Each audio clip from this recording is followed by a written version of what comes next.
আসসালামু আলাইকুম সম্মানিত গাইস, আপনাদেরকে একটি গাছের সাথে পরিচিত করে দেব, যার কারণে আমার এই ভিডিওটি করা। আমার হাতে যে গাছটি দেখতে পাচ্ছেন এটা হলো শ্যালমতার গাছ। এই গাছটি গরু বা মহিষ ছাগল খুব পছন্দ করে থাকে, খাবার দিলে খেয়ে থাকে। এই গাছটির ক্ষতিকর দিক হলো এই গাছটা যখন আপনারা গরুকে বা ছাগলকে খাওয়াবেন, মহিষকে খাওয়াবেন, একটু পরে পরেই পেটে বিষক্রিয়া শুরু হবে এবং মুখ দিয়ে নাক দিয়ে ফেনা আসবে, শরীরে অক্সিজেন বন্ধ হবে, গরুটি মারা যাবে। এই গাছটি চেনার উপায় হলো যখন ছোট থাকবে এই অবস্থায় থাকবে, যখন একটু বড় হবে পূর্ণরূপ ধারণ করবে, ফুলের মধ্যে গোলাপি কালার রং থাকবে। তবে শ্যালমতি এবং শ্যালমতা দুই ধরনের গাছ। এটা হলো শ্যালমতার গাছ, আরেকটা আছে শ্যালমতির গাছ। শ্যালমতির গাছ যেটা, সেটা আপনারা দেখতে পাচ্ছেন স্ক্রিনে।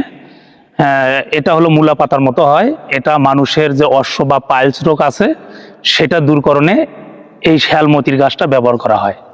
আর আমার হাতে যে গাছটি দেখতে পাচ্ছেন এই গাছটি হলো গরু মহিষের খুব বেশি ক্ষতি করে থাকে, খামারিদের ক্ষতি করে থাকে। অনেকে ঘাসের সাথে এটা খাওয়ায় ভুলবশত, খাওয়ানোর পরে কিন্তু তাদের গরু মারা যায়। এ পর্যন্ত কিন্তু অনেক খামারির অনেক গরু মারা গেছে এই গাছটি খাওয়ার পরে।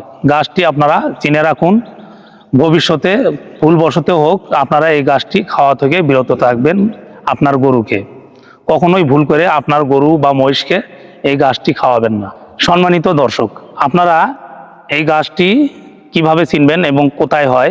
এই গাছটি উঁচু জমির যে আইল অথবা রাস্তার পাশে আগাছা হিসেবে জন্ম নেয়, প্রচুর পরিমাণে ঝোপঝাড়ে জন্ম নেয়, উঁচু জায়গাগুলোতে স্যাঁতস্যাঁতে ভেজা জায়গায় এই গাছগুলো জন্ম নেয়। আপনারা যখন গরু বা ছাগল বাদাই করে রাখবেন অবশ্যই এই গাছটি থেকে একটু দূরে রাখবেন, যাতে এই গাছটি কোনোভাবেই আপনার পছন্দের পশুটি না খায়। খেলে কিন্তু পরবর্তীতে মারা যাওয়ার সম্ভাবনা থাকে। যদি আপনার গরুটি ভুলবশত খেয়ে থাকে বা আপনি বুঝতে পারছেন যে আপনার গরুটি এই ঘাসটি খেয়েছে এবং মারা যাওয়া অবস্থা, তখন আপনি সাথে সাথে ভেটেরিনারি ডাক্তার অর্থাৎ পশু ডাক্তারের পরামর্শ নেবেন খুব দ্রুত।